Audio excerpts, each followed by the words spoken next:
Hey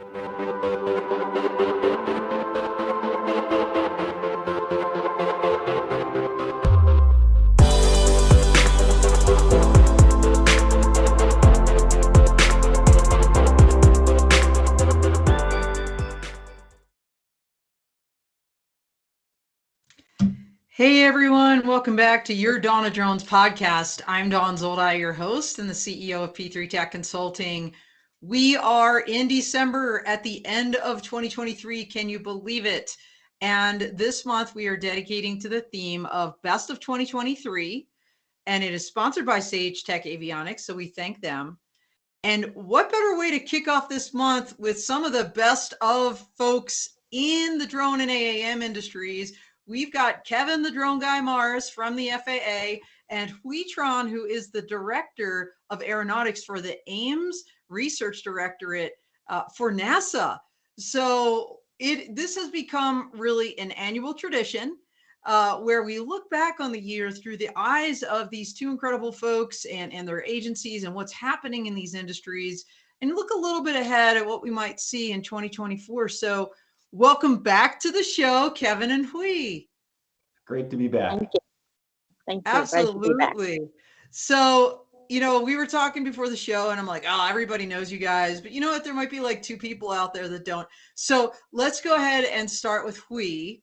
Can you give us just kind of that 3-sentence, I know that's really hard for you to do, elevator pitch on your bio, because I know your background is so illustrious, but maybe just that brief, kind of intro of who you are and what you do.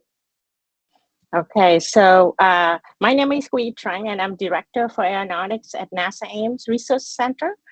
And my background is actually in thermal protection system, or what we call heat shielding for entry vehicle. So I work on all the Mars mission and also on Stardust, and the latest one is Osiris-Rex sample return capsule. That's how I start my career. And then I moved into aviation or aeronautics, and since then I have been helping our folks to advocate and also doing research to advance air traffic management, working with the FAA on that, and also in UTM and AAM. So that's where I come from. And Hui is also a member of the Women in Drones Hall of Fame. I remember giving you that award on the stage at CES like 2 years ago. What a huge honor that was. And by the way, everybody, if you didn't catch Hui's Full Tilt Leadership podcast, probably one of the best of all time. So I didn't grab that link, but if I have time, I'll try to drop it and we'll get that out to the audience. Kevin, the drone guy Morris, tell us about yourself. So Don, I thought we had an agreement that I would never have to try to follow up Hui again when introducing my background compared to hers. So this is going to be a big letdown for a lot of you. I'm sorry, because Hui is amazing. So yes, I'm Kevin Morris, and I've been with the FAA for about 16 years, also known as the FAA drone guy. My career started out in aviation as a pilot, a flight instructor, later on an airline pilot, and then I came to work for the FAA as a aviation safety inspector. So I do surveillance, investigations, enforcements. Then I got into the safety side of it. I was a fast team program manager. That's the FAA's safety team. And then I worked my way up into headquarters doing some policy and regulations on drones, specifically the trust. And now I'm in the Office of Communications, where I get to do a lot of these fun chats, helping share what the FAA is doing and what we want to do with drones and how that makes everything better and safe. Yeah, I think there's nobody else that I can imagine being a better face for the drone industry than you, Kevin. You're everywhere. And I think we might even have a couple of pictures of you out and about on the town. So there he is getting filmed. I think this one was in the Super Bowl or something. Yeah, that's me on the beach looking for drones. I'm not relaxing. Clearly, I'm in my work shirt. So that is a work engagement there. I love that. I love that. Very good. And the obligatory selfie. Yeah, there you go. That was at Sun and Fun last year. Oh, that was so awesome. Yeah, we'll talk a little bit more about all the things you've done, but let's jump right into this because, this is the perfect time to reflect on the year. And as you both do that, I want to focus on drones first. So what would you say Let's start with you, Kevin. Top 3 developments, issues, news, anything you want to, anywhere you want to go with this in the drone industry in this past year. Well, I think for drones, really this past year, in one word, would be BB loss. But since you gave me top 3, I'm going to expand on that a little bit. Okay. What I mean by that is this year we've done some pretty remarkable things with beyond visual line of sight flying. Earlier this year, we issued 4 exemptions for operators to fly BV loss. And why that is important is because those exemptions then pave the way for other operators to take a look at what the exemption is, how it was done, and then be issued summary grants based on those exemptions. So it really is speeding up the process for making BV loss routine. Obviously, we don't have a rule on it yet, but those exemptions really are paving the way for others to do the exact same thing, expanding drones flying BV loss. Another big thing I thought was interesting is for drones that are doing agricultural operations. So this is what we refer to as Part 137 or crop dusting with drones. The process to get an operational certificate from the FAA followed for a long time our longstanding process for traditional aviation. That slowed things down. It was taking 9 months to a year for some folks to get their operating certificate to spray crops with drones. We streamlined that process this year. So now if you're operating a drone under 55 pounds, so essentially a Part 107 type operation, you can start to get your authorization to operate in as little as 30 days. We really made that process much more efficient. And I can't remember the number off the top of my head, but the number of people we cleared out of the pipeline that were waiting and waiting and waiting for the old way to work was pretty remarkable. So we really expanded that. The third thing is kind of going back to BV loss. We've always had the special governmental interest process for public safety agencies responding to natural disasters or elements that need quick response with drone actions. We really branched out and expanded that this year and enabled a lot of BV loss operations, which some people call tactical BV loss or shielded BV loss operations. But the bottom line is we allowed a lot more public safety agencies to operate drones in support of their mission in real time, addressing real safety and security issues. So a lot of things happen this year, but I think a lot of that focus is BV loss, which we'll get to later, I'm sure, Don, but makes me really excited for next year. No, absolutely. Lots going on there. I've been watching all of this throughout the year. Great stepping stones to really opening up this industry to bigger and better things. So, Hui, your focus at NASA and your mission is primarily on the research side. And I know you're doing a lot in advanced air mobility, which we'll get to in a second. But, some of that actually includes drones. And so as you look back on the year, whether it's, through your agency's perspective or just kind of as an expert in the field, what would you say are the top 3 developments this year in drones? Yeah, so actually, dovetail to what Kevin just saying about drone BV loss operations, right? I think that FAA make a really good progress on having what we call tactical BV loss, but our goal for our research and of course working with the FAA and the industry is we trying to enable what I call routine fire and fly BV loss for the future and be able to integrate it into the current NAS. So I think that's going to be the future that are we looking at for the future research, and that's what we've done. Working with the FAA, working with the industry, we just restart the UTM research, what we call UTM 2.0, right? The NASA done the initial research in UTM.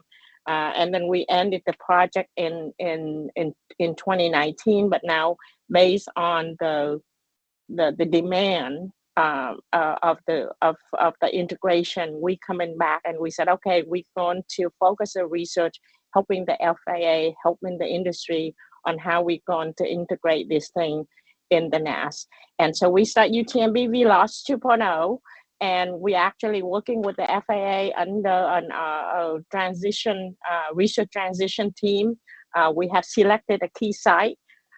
We had partnership with industry, and we are going to start that research in the future, and hopefully every year we will demonstrate technical capability of this, and eventually allowing and helping the FAA to be able to allow the operation of UAS. Second thing that I thought was really powerful for 2023, and we actually start in 2022 and beyond, was the use of drone in firefighting. And we've been doing that for a few years now. But this year, we had deployed 6 or 7 of our what we call UASP kit, pilot kit, that is providing U.S. Forest Services and wildfire community situation awareness on who in the airspace operating, the helicopter, the aircraft, suppression aircraft, and be able to see where they are before they can operate the drone.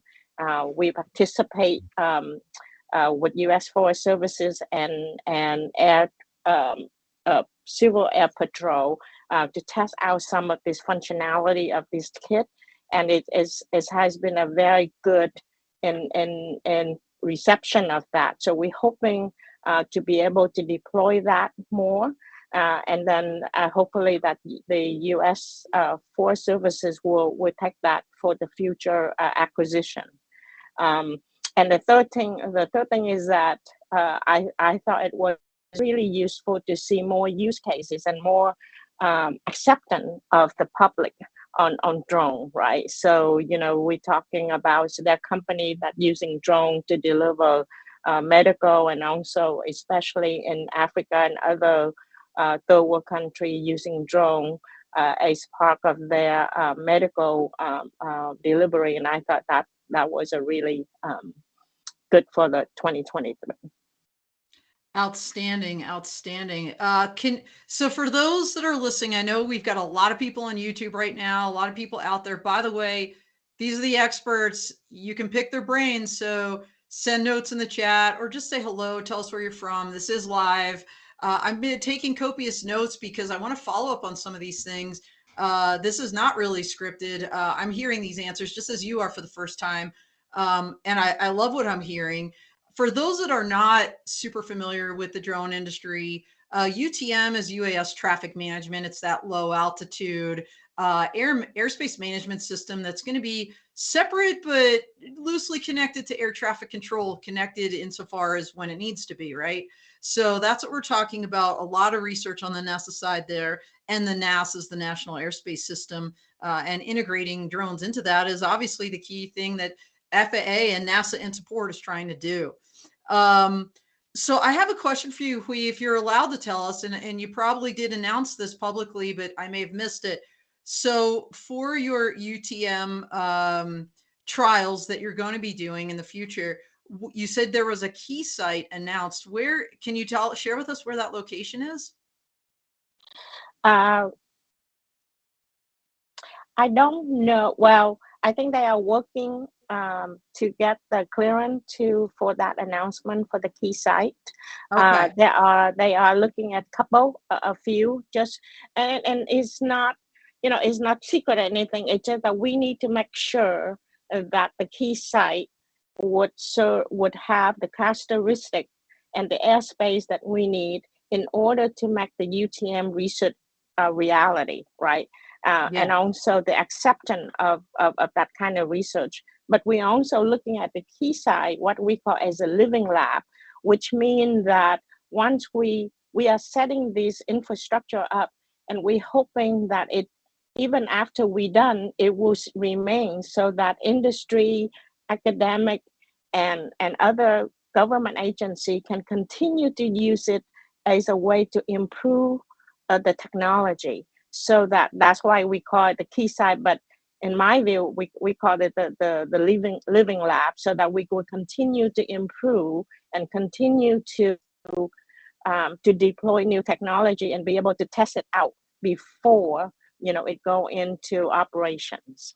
Okay, excellent. So you guys all heard it here first. Keep your eyes peeled for that announcement of the location of the key site where they're going to be doing UTM trials. And frankly, you know, the wildfire, I mean, the world has been on fire. We and Kevin, we both know this. Drones have played such a critical role in helping but like a limited role, right? Because so much more like this traffic management or deconfliction of airspace needs to really be hammered out before they can be kind of more common and accepted use even in wildland fires. And by the way, fun fact, I just wrote an article inside Unmanned Systems magazine, and we're going to talk about the Acero program NASA has here shortly. But I do highlight that about wildfires and drones. So also check that out, coming to you your inbox hopefully shortly. Kevin, back to you. And again, if you can't answer this, just don't. That's fine. I'm deviating from some of the stuff we talked about, but you raised a couple things. One is your Part 137 streamlined process, so yay. I guess my question is, do you see that as being kind of like a model that could be applicable to other complex operations, like for example 135 for drone delivery, right? Like I mean the agricultural spraying has so many concerns, you know, including EPA and all this other, you know, all these other concerns. Do you expect maybe there could be something hypothetically in the future applicable to some of these other complex ops based on just the lessons learned that you guys gained from the 137, you know, expedited process, if you will? Yeah, absolutely. And I think you hit the nail on the head there, Don. The really cool thing about drones, which also kind of makes it challenging, is that everything we do is kind of new. So everything that we's team is working on, everything that the FAA is working on, hasn't really been done before. So we take a look at the Part 137 agricultural operations as a prime example. I mentioned before, traditionally there was this multi-step process, and we have acronyms for it, but I'm going to spare everyone FAA acronyms right now. But there was a long process that you went through with your local flight standards district office to get certified, and that worked really well for traditional aircraft. But of course, drones aren't traditional aircraft. They're very different. So I think what you're seeing is the FAA taking a look at always the risk of the environment, the operation, the mission, and then tailoring our processes to meet that risk. And so Part 137 is a great example of that. So what we've done is we said, look, maybe we don't have to do all this because this isn't a traditional aircraft. This is a drone aircraft. And so maybe this process will work. So let's try it out. Let's see how it goes. And then we always collect data from everything that we do. And we go back and we look at it and say, can this be applied elsewhere? Can this be applied to perhaps waivers? Can this be applied or this process be used for exemptions? And then maybe even ultimately, can we use a similar process for certificating Part 135 operators? Part 135 operations are more complex than drones, and granted, they're not spraying chemicals, but they have a different set of challenges that go along with them. So maybe it will and maybe it won't work. But I think the exciting part is that you're seeing the FAA adapt, and maybe we don't adapt as fast as many people would like, but there's a reason for our gradual movement through this process because we have to continually ensure safety. But with Part 137, great example of the FAA adapting to a change and making that change better and more efficient for the operator and the user. And then also maybe looking at that data down the road and saying, maybe this will work for other types of operations. I love that. And I love the summary grants that you're doing now and those 4 specific waivers, you know, that was published in the Federal Register. Anybody could read it. They could have the opportunity to comment on it before you guys finally approve those. You know, I'm hoping, you know, that this will be more kind of commonplace because the FAA waiver website, you guys have the approved waivers on there, which is yay. And by the way, I love your website. And NASA's too. I'm not just saying that. I mean, I think you guys, your teams do a great job of putting out all the critical information. The only thing I'd say about the waivers is I would love, and I get the proprietary nature of some things, you know, those attachments or the actual ConOps were never attached to those waivers. So you have more of the rote, like these are the operational parameters that you can basically perform under. I'm hoping in the future, given your success with these 4 waivers, that maybe that will be more commonplace where we'll actually get to essentially see the sausage being made. And I know a lot of companies are probably hesitant to do that, but you know what? As they say, a rising tide raises all ships, right? Like the success of, Phoenix, unmanned is really could be, as in the case of this waiver, one of those waivers could be the success of everybody. And I love that you guys are taking that approach. So great job. Let's transition to AAM. And before I ask you the question about the top 3, let's roll a quick video. The FAA has released a blueprint for future air taxi operations in the nation's airspace. At first, air taxis will operate using existing routes and helipads used by helicopters today, following the same rules as other aircraft. As operations increase, the air taxis could fly in designated corridors. Initially, pilots will be on board and actively fly the aircraft. Pilots see and avoid other aircraft and coordinate with air traffic controllers. Air taxis likely will operate one way only within the established corridors set first. But as air taxis increase in number and complexity, strategies for two-way traffic could be introduced. In these corridors, operators could be responsible for keeping aircraft safely separated using industry-developed technologies and FAA-approved rules. This blueprint is a key step in the FAA's work to safely usher in this next era of aviation.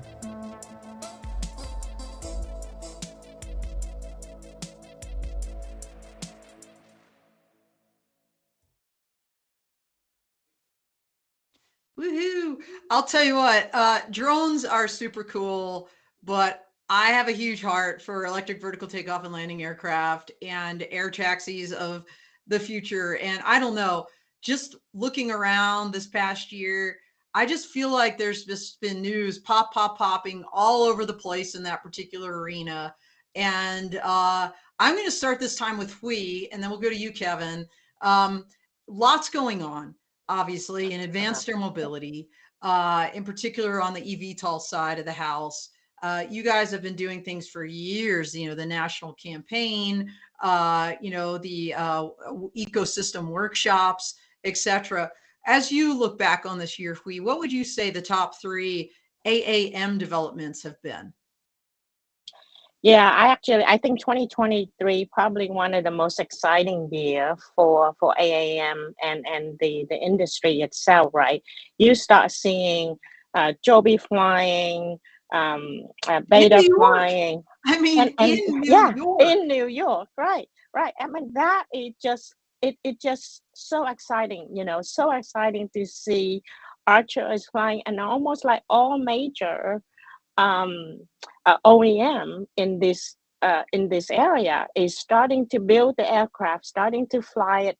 We heard a lot about it for years now, but they finally operating in the system, and thanks to the FAA to at least give them some approval so that they can start flying in New York. So you can see that the future is very bright. So I think that is exciting. We also see that the Department of Defense now looking at this kind of vehicle for their services, right? And he actually is another excitement, because we all know that that's how aviation gets started, right? We started with aviation with mail carrying first, delivering first before it become commercialized.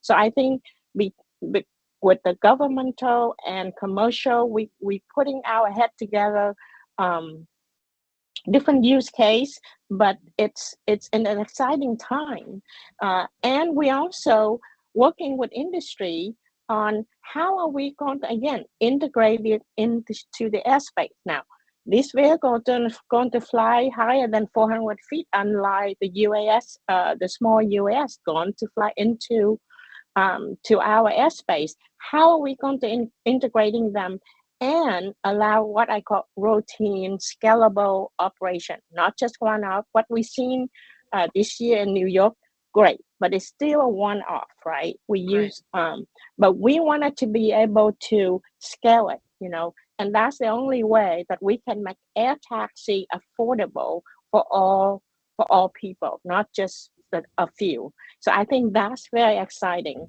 And then you're also seeing other use case for AAM. It could be used for what I call medical, right? How bringing doctor from city to rural area to help, to help that community. So I'm seeing these so many public good use case that can enable this industry to grow and to become more an everyday mode of transportation, taking a 2D transportation, which is we're driving, right, to a 3D transportation and utilizing all of the altitude that the FAA allow us to do. Yeah, Use. absolutely. This is probably not as exciting for Kevin in a way because you're already a pilot, right? So, but for me, like this year was so big for me because I got to see, well, actually, I guess it was a little towards the end of last year. I got to see the unveiling of Archer's Midnight aircraft, but also the transitional flight of the Maker, which was their prototype. But then this year, at the NBAA, the National Business Aviation Association's Business Aviation Conference and Expo, BACE in Vegas, I got to see the volocopter fly, the Velocity. And at the Henderson Airport, I was standing there with Tony Drummond and Monica Cambra, and we were just like, our mouths were open. We're like, oh my gosh, like so incredibly cool. It's one thing to see a picture or a video. It's another thing to see these things live in action. Just amazing. So Kevin, FAA has been doing a lot, chipping away at AAM, trying to facilitate all these different flights and demos and sandboxes, if you will. Tell us what you think are the top three in AAM this year. Well, Don and Hui, I wholeheartedly agree on the excitement level of AAM. It's one of those things that to talk about it, these are going to fly, and you see a picture, and this is how we think it's going to work. To actually seeing them fly and operate, I think really brings it home. If that doesn't get you excited about the future aviation, I really don't know what might. So true. This has just been a really exciting year too for the FAA when it comes to AAM. There's a few things that we've done that I think are worth the highlighting here. One is that in July, we released our AAM implementation plan, which we call Innovate 28. And a lot of things that Hui was mentioning about the broadening of the operation and making them routine and scalable and economical and viable, that sort of fits into the FAA's Innovate 28 plan. And we call it Innovate 28 because the idea is that by 2028, which is about to be only 4 years away or less, right? I know. That we are going to have routine AAM operations. They may not be at scale in 28, but a goal is to have those routine operations operating by 2028. And if you haven't had a chance to read the Innovate 28 plan and you like AAM, take a read. It's pretty cool. It will literally draw out the roadmap, where our benchmarks are, how this is going to work. Not only that, but it talks about the massive collaboration. And I know we touched on this a bit, that has to happen between not only government to government, FAA and NASA, but also industry, OEMs, manufacturers of these aircrafts, the support structure. Vertiports is a word that's been thrown around the last couple of years. How is that going to fit in? How is the electrical grid going to support these types of aircraft that are eVTOL? That's all part of that Innovate 28 plan. It's really, really cool. Now, on to a couple other points I want to make, and these are more pen and paper type, but they're massive milestones, if you will. The first one is we updated and published the final rule to incorporate powered lift into our Part 135, our air carrier definitions, if you will. Why that's such a big deal is that air carriers, Part 135, 121, they were restricted to certain types of aircraft by their definition.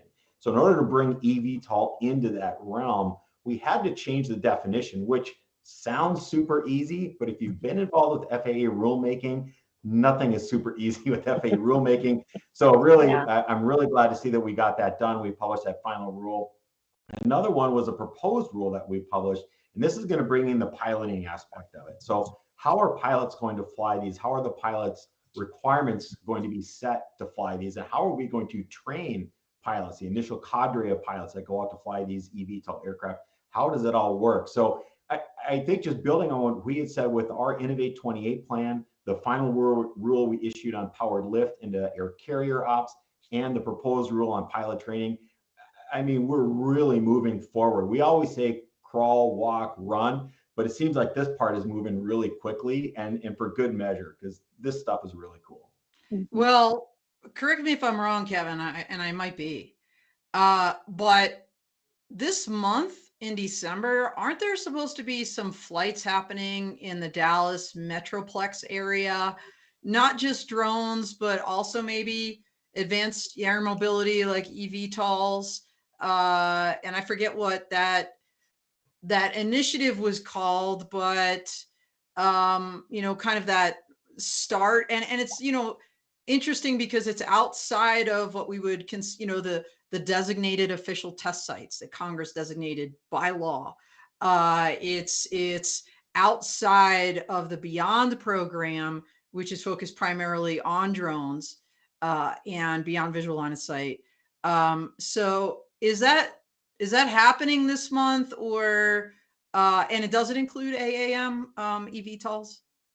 Yeah, so we're talking about the field test sites or the operational test sites. That's part of the UTM implementation plan, and that's something that we again put out earlier this year. But it calls for those types of field test locations to be established and go in terms of drones to do some of the work that's required for UTM for drones, so that we can gather data on that. So that data gathering is in process. We're taking a look at all these test sites and trying to figure out if we should establish more or take a look at what we've got there. But we had mentioned before, it's creating a field test location is a lot more challenging than saying, hey, we want to put it here, because you want to be able to create a location that's going to encompass as much diversity in airspace, traffic management, infrastructure, everything else, so that you don't have to recreate that test in a different environment because you missed a box to check over here. So the field tests for our UTM implementation are underway. We're going to take a look at that data as it comes to us and help us formulate our long-term plan with UTM. Okay, awesome. I think Texas was announced. I don't think I'm letting any cats out of the bag there. I think it was at your FAA Drone Symposium / AAM Summit that occurred in August. I just remember hearing that, and I remembered hearing something about December. That's why I was kind of bringing it up, since we are in December. Do you any updates on that, or I don't mean to put you on the spot, but that was just my memory of that. Yeah, so we're in the process of gathering the data from those test sites. You mentioned Dallas, so I don't really have any updates to bring for you on that yet, but I have a feeling when we do this next year, I'll probably have some recap of those test sites. Okay, all right, gotcha. Speaking of test sites, we've got Mark Genug from the Nevada test site. He has a question. How can the UAS test sites better enable your efforts? I'll let Kui take that one first, unless you want me to tackle that one. Well, we've done TCL 4 in Nevada, downtown Nevada actually, and it was a really good collaboration between city and government and federal government level side. I think for the UTMBV laws, like Kevin said, we have to make sure that we have all the characteristics in a test site that we can enable for the future and answer all the research questions that we have. And Kevin probably can address better than I can. But right now, we are working on that plan, and hopefully we can share with you later in the next calendar year. And speaking of which, shameless plug for my Law Tech Connect workshop next year with AEVSI Exponential on Monday, April 22nd. That website is already live if you want to register now. We also have scholarships, but Kevin, hopefully, God willing, there's a budget and it can actually come.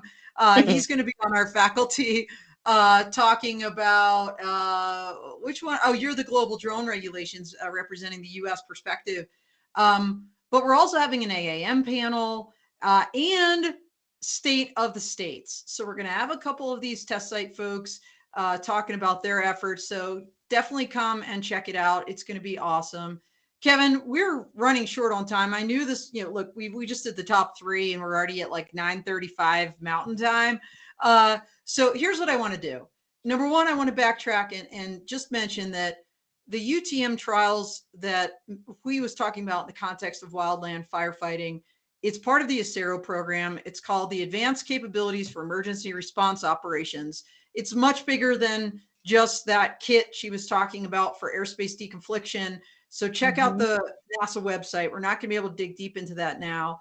What I want to do is pivot just for a second. I mean, we've been alluding to it, but since this is kind of like the look back and look forward show, I want to ask both of you as we kind of get close to the end here, because this has been great. This has been amazing. Thank you so much for your perspectives and for all the progress this year from both of your agencies. It's just been spectacular to watch. That obviously hand in hand with industry. People out there are really charging hard. I guess my question for both of you is, as you look forward to 2024, what would you say the top 3 things are, if you can even fit them in the time we have left, that you see coming down the pike? I can think in my own head what I could see. And you can combine drone and AAM. We're not going to have time to break those out. So Kevin, let's start with you. Okay, I think in the interest of time, I'll combine drone and AAM here. But for me, I think for drones next year, you're really going to see the expansion of BVLOS.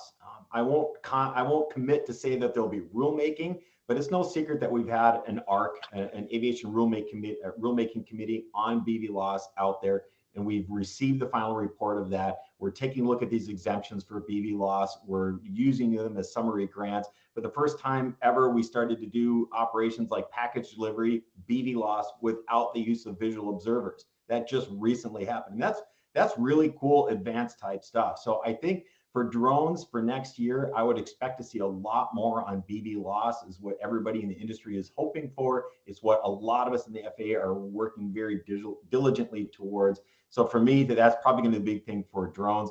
I think for AAM, you're going to start to see more of the operational aspects of it. We're going to get into more of the airworthiness criteria for drones, moving away perhaps from special airworthiness certificates into full-fledged airworthiness certificates, which will be one of the next big steps we have towards the sort of routine scalable operation of AAM. But either way, 2024 is going to be an exciting year. Awesome. Yeah, I'm really looking forward to it. Hui, how about you? What are your thoughts? Yeah, so I think 2024 going to be a really exciting year, like Kevin said. I mean, it's the NASA and the FAA, we are now walking hand in hand together in this area of research and operations, right? So for drone, I'm hoping that in 2024 we set up the key site and started to do some preliminary flight tests. Looking at capability development and also working with the FAA on providing them requirement for the rulemaking. We don't make rule, FAA does. We provide the data as needed. For AAM, I think it's going to be a huge year for AAM. I think that we're going to start looking at right already. We're already working with industry and FAA on acoustic measurement to evaluate the noise issue for the future. We want to make sure that these vehicles are capable of low noise, but also, how are we going to integrate them into the airspace? That is important, and we would want to help the industry to be able to what we call as using UAM airspace as a services. The FAA does not have the funding to provide centralized services for all this airspace, right?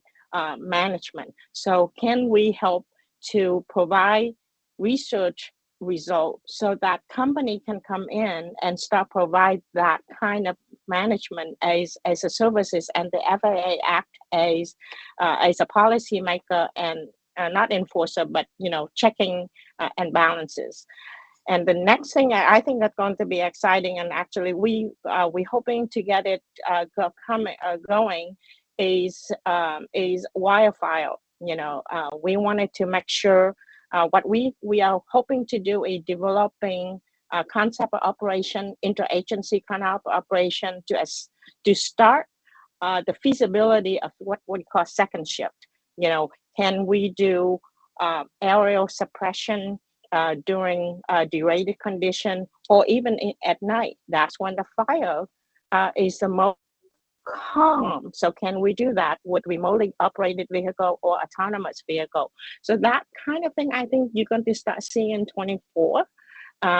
And I think it's going to set it up for a 25, 26, 27 and beyond. And hopefully by 2030, we would see a scalable operation of UAM, AAM, drone and all that. So. Yeah, I love the comment you made earlier about the Department of Defense and some of this work with eVTOLs. So we saw Beta Technologies delivering their Alia aircraft to the Air Force this year at Edwards Air Force Base. I think Joby delivered their first one shortly behind that, and agree it's a huge stepping stone to certification on the FAA side to prove out that safety case on the DoD side as well. So lots going on there. Really exciting times. I was actually involved back in 2013 with the California Rim wildfire, and we put I think it was a Predator up, California National Guard, and that was a really, really big deal. But to your point, it enabled 24/7 operations for the first time. At night, those firefighters were the hugest fans of, like, we could actually work and help suppress this fire in a way that we've never been able to do before. So long time in the making. I'm looking forward to all of this future progress as well. In the couple minutes we have left, I want to give each of you the opportunity for some closing remarks as we close out the show, as we close out the year and blast into 2024 together. So Hui, let's go with you. Your closing comments. Yeah, thank you for inviting me back to this, and I really appreciate the audience taking that time to listen to us. But like I said, I think that the U.S. need to maintain the leadership in this area. We do want to harmonize with at the global level, but at the same time, I think that UTM started here. Air traffic, we have a good air traffic management system and the safest probably in the world. So I think we need to stay in the forefront of that. And as a government entity working with the FAA and other agencies, we want to ensure that U.S. leadership in this area for our economic growth in the future. Awesome. Well, thank you so much. Kevin. Yeah, I think I'll say one word, but repeat it a few times. Collaborate, collaborate, collaborate. If you've been listening to this podcast, live broadcast here, and you're hearing nothing else, you have to understand the amount of collaboration it takes and that we are doing. So we've brought this up numerous times. Don, you have well, between the FAA and NASA, but there's so many other government agencies also involved in this endeavor. And then you get outside of government and it's even a broader spectrum of industry and individuals engaged in this. So we, as mentioned, our air traffic system, we have the most complex and yet the safest air traffic system in the world. And we definitely want to keep it that way, but we don't live in a bubble in doing so. So it takes a group effort. It takes the pilots, the mechanics, the companies, the manufacturers, the organizers, the other government agencies, all working together to keep this thing going, let alone bring in something as new and as exciting as AAM, which we're going to do, and it's going to be successful. So Don, thanks for having me on. It's always a pleasure to speak with you and we on this topic. I look forward to this every year. Yeah, absolutely. If this was Sesame Street, I think this production was brought to you by the letter C, collaborate. I think the two of you are a living example of that. And Kevin, I'll tell you what, the collaborations I've seen across industry this year has been unprecedented.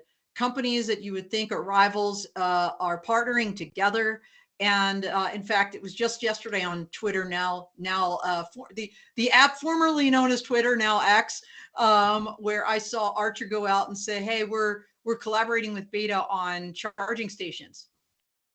And I was like, better together always. And people started hearting my thing because yes, collaboration is key. And we've seen that this year. We've seen that with both of you. And we, of course, we want to thank both of you for taking the time out of your incredibly busy schedules to spend this time with us and give us this year in review. So much we weren't able to cover, everybody. Go to the FAA website, go to the NASA website, check that out. Any other ways for them to contact you or places where you think they should go to learn more about the FAA and NASA's efforts? Hui, you first. Well, I'm going to be in CES 2024. So if you're there, look me up, and we can collaborate some more. Kevin. I'm going to miss CES this year, which is a shame, but you can find me usually at AUVSI's Exponential, the Commercial UAV Expo. You can also find me online. I'm the person answering our Facebook messages on our Drone Zone account, so you can always reach me there too, but just follow us on our social media accounts or check our websites. Awesome. Well, thank you both so much, everybody. We are out here.